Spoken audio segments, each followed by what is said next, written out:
E vem conferir a crítica do filme O Morro dos Ventos Uivantes.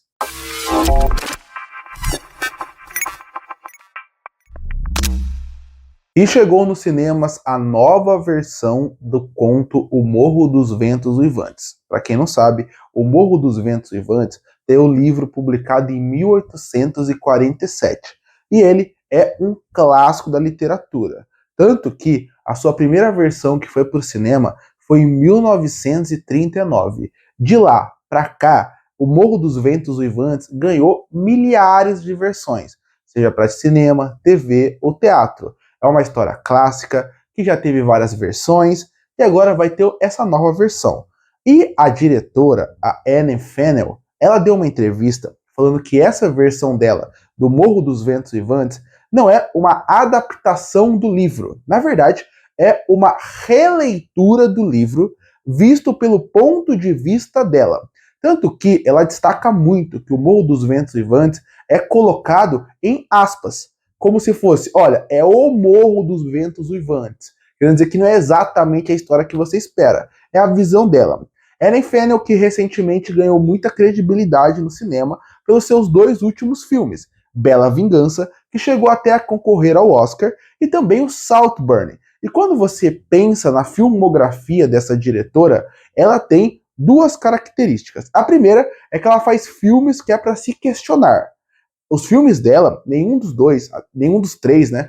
A Bela Vingança, o Morro do Ventos Uivantes e também o Saltburn, são filmes que você vê críticas ou muito negativas ou muito positivas. São filmes que polarizam muito o público. E eu acho que o Morro dos Ventos Uivantes vai acontecer exatamente isso. Tem pessoas que vão amar, tem pessoas que não vão gostar. Eu, infelizmente, fiquei do lado dos que não gostou.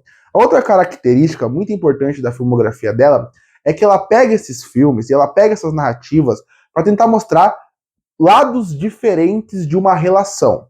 Em todos os filmes, ele tenta mostrar como a relação, desde a mais cruel, a mais simples, até que parece mais amorosa, até de amizade, acaba podendo ser completamente tóxica.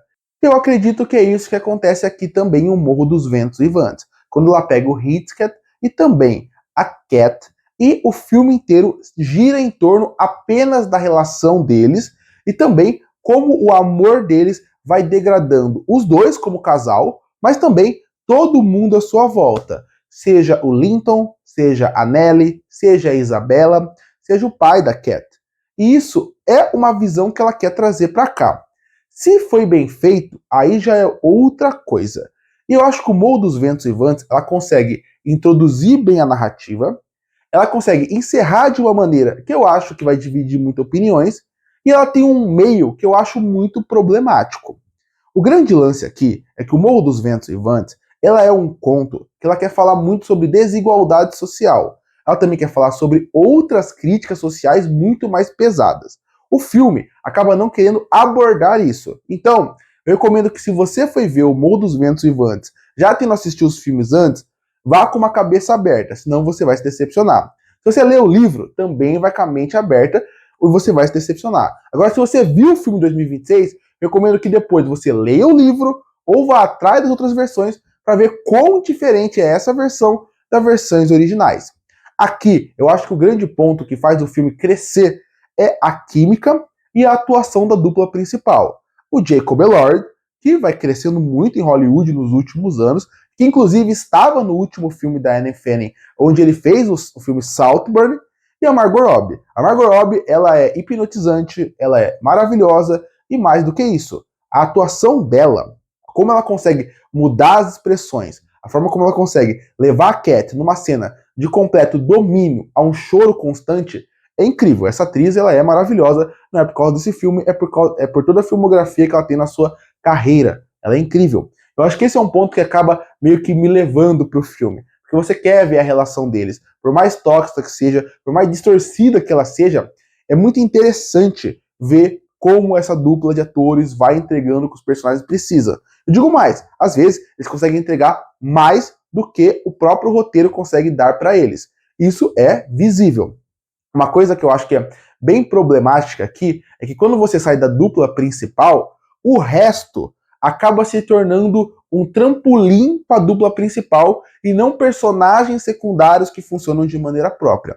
A Nelly, por exemplo, ela acaba sendo uma personagem que ela parece que é só um ponto para gerar mais discórdia, mas você sente que aquela personagem, ela tinha um drama muito mais profundo, muito mais interessante de se discutir, que é sobre ela foi de uma família que praticamente abandonou ela. A partir dali, isso acabou respingando em toda a mágoa que ela levou em toda a vida até o final do filme.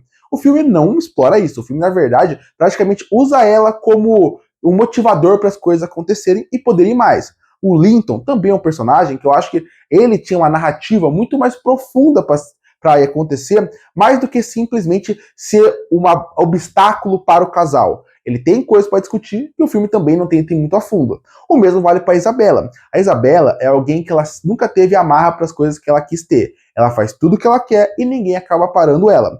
Quando aparece alguém que acaba criando essa amarra, meio que sendo alguém que controla ela cai de cabeça nisso. Outra crítica interessante. Só que tudo isso que eu tô falando aqui são de personagens que poderiam ser bem desenvolvidos, mas eles não são bem desenvolvidos. Porque eles não estão nessa narrativa para poder fazer com que a história cresça, com que o Morro dos Ventos, o Ivante, se torne isso. Na verdade, eles estão aqui como algo de roteiro para poder incentivar a história principal. E é por isso que eu destaquei tanto a Ellen Fanning no começo do vídeo, e por isso que eu também falei tanto das suas outras produções e como ela constrói as suas narrativas, principalmente do relacionamento que ela acaba querendo discutir de formas diferentes. Porque quando você vê Os Morros do Vento Uivantes, parece que ela quis contar a sua versão.